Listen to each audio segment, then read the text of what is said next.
क्या अभी भी ये नल्ले पाकिस्तानी 100% बैन के बावजूद ये भिखमंगे इलीगल तरीके से इंडिया में अपने गुड्स को एक्सपोर्ट कर रहे हैं? और क्या इतना बड़ा कांड होने के बावजूद हम इंडियंस अनजाने में ही पाकिस्तान के प्रोडक्ट्स को लगातार यूटिलाइज कर रहे हैं? अरे कहना क्या चाहते हो? जैसा कि हम सभी को पता है कि इंडिया और पाकिस्तान के बीच कॉन्फ्लिक्ट की शुरुआत हुई थी पहलगाम अटैक से, और इन भूतिया पाकिस्तानियों की इस हरकत के बाद इंडिया ने इनकी सबसे पहले 2 वक्त की रोटी मतलब कि इनके गुड्स को इंडिया में आने पर बैन लगा दिया। यहाँ तक तो सही था, बट यहाँ पर दिमाग हिला देने वाली खबर ये आ रही है कि अभी भी इंडिया में पाकिस्तान अपने प्रोडक्ट्स को एक्सपोर्ट कर रहा है।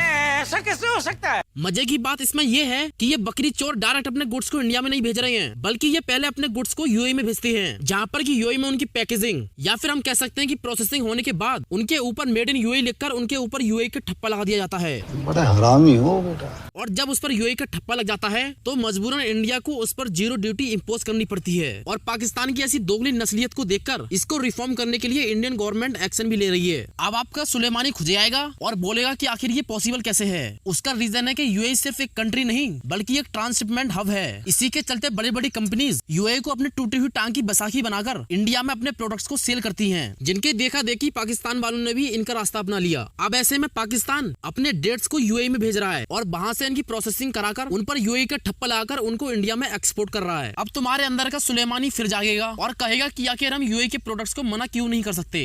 इसके लिए इंडिया ने यूएई के साथ एक कॉम्प्रिहेंसिव इकोनॉमिक एग्रीमेंट किया है, जिसका सीधा सा मतलब होता है फ्री ट्रेड एग्रीमेंट। हमारा यूएई के साथ गुड्स पर जितना इंपोर्ट और एक्सपोर्ट हो रहा है हम उस पर कोई भी इंपोर्ट टैक्स नहीं लगा सकते। और जब ऐसा इन पाकिस्तानियों को पता चला तो इनने यूएई के कुछ बिजनेसमैन के साथ डील करके कि थोड़ा बहुत मुनाफा आप कमा लो और थोड़ा बहुत आटा चावल लाख हमें भी कम जाने दो, कह करके अपने यूएई के प्रोडक्ट्स पर ठप्पा लगवाना शुरू कर दिया। तुम्हें शर्म है? कुछ शर्म आया है?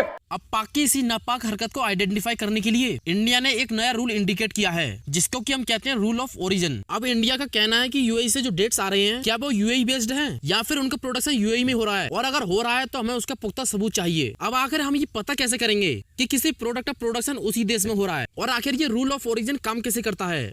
इसके 2 क्राइटेरिया बनाए गए हैं। पहला है होली ऑब्टेंड क्राइटेरिया और दूसरा है सब्सटेंशियल ट्रांसफॉर्मेशन और value addition criteria. Wholly obtained criteria का मतलब है कि वो प्रोडक्ट उगाया भी उसी देश में जा रहा है, उसकी हार्वेस्टिंग उसकी कटाई भी उसी देश में हो रही है और लास्ट में उसकी पैकेजिंग भी उसी देश में हो रही है। जबकि सब्सटेंशियल ट्रांसफॉर्मेशन इससे थोड़ा बहुत कॉम्प्लिकेटेड है, जिसको कि आप ऐसे समझ सकते हो कि अगर यूएई एक शर्ट बना रहा है जिसके बटन और कॉटन चाइना से आते हैं और उस शर्ट की प्राइस है $100, जिसमें से चाइना के पास जा रहा है $70 और यूएई को मिल रहा है मात्र $30, तो ऐसे में आप उस पर मेड इन यूएई का टैग नहीं लगा सकते। टैग लगाने के लिए आपके पास मिनिमम 40% रेवेन्यू जाना चाहिए। वहीं अगर हम इंडिया और यूएई की बीच ट्रेड की बात करें तो फरवरी 2025 तक $36.63 बिलियन के गुड्स को एक्सपोर्ट किया है, जबकि $63.42 बिलियन का इंपोर्ट भी किया है। वहीं पाकिस्तान से 2025 तक लगभग $2.88 मिलियन का इंपोर्ट किया है। और इंडिया को इन पाकिस्तानियों की जिस घिनौनी चाल पर शक हुआ है, और अगर इसमें रिफॉर्म हो गया तो पाकिस्तान के खाने के भी लाले पड़ जाएंगे। साल 2019 में पुलवामा अटैक के बाद हमने पाकिस्तान को जो मोस्ट फेवर्ड नेशन का टैग दिया था वो हमने उनसे वापस ले लिया। आप ये जानकर चौंक जाओगे कि 1996 में हमने मोस्ट फेवर्ड नेशन का स्टेटस इन भूखे नंगे पाकिस्तानियों को दिया था, ताकि इंडिया पाकिस्तान रिलेशंस अच्छे हो जाएं। जिसके बाद में 1999 में पाकिस्तान से हमारा कारगिल वॉर भी होता है। अब आप सोचो कि इन नंगे पाकिस्तानियों को इतना सपोर्ट करने के बावजूद ये हमारे प्रति बिल्कुल भी कंसर्न नहीं दिखाते। तो भाई ये पाकिस्तानी कुत्ते की वो पूंछ है जिसको कि आप कितना भी सीधा करने की कोशिश करो पर वो सीधी नहीं होगी।